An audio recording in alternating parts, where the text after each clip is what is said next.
Well, thank you, Esther. I think the main takeaways was the fact that President Biden was able to speak honestly about the history of slavery, Angola, the beginning of a new relationship between not just Angola but the African continent, based on the trade, on security, environment protection, and also on the peace.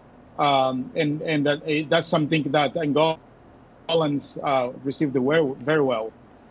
Florindo, can you share with us some of the highlights of President Biden's address to Angolans, as you mentioned, at that National Museum of Slavery in your country? Absolutely. President Biden, as we all know, he likes to speak about issue openly. He talked about how important it is not to erase the past.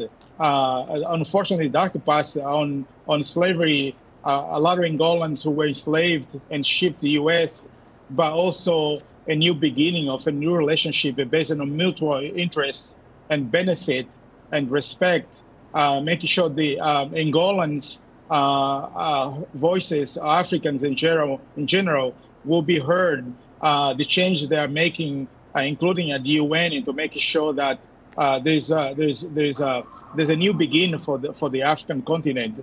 And this is something that a lot of Angolans received very well, how President Biden was able to speak openly about not just the future, but also the past between Angola and the U.S.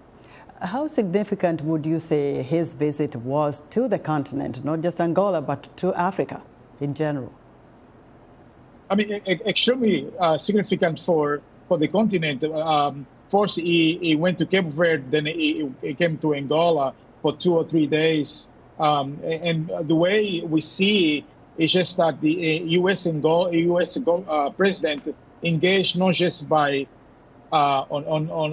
making speech, but also coming, visiting, and talking to not just the Angolans, but also the President of the Democratic of Congo, President Tshisekedi, and from the President from Zambia as well. For those who understand the cultural nuances, African cultural nuances, that's important. Just like Kennedy have done in the past, basically trying to shift some of these relationship those countries have with China and Russia, but making sure that the U.S. also is there for them and engage on a new level and on equal terms as well. Florindo, I'm interested to know what is going to remain etched in the minds of Angolans about this visit. Well, one of the things I think I would say, the fact that President Biden spoke openly about the past, not just the future, the present, the future, but also the start of a new beginning. A president from a most powerful country in the world visiting a country like Angola, and is really lay out the foundation of a new relationship. For the Angolans, that's important.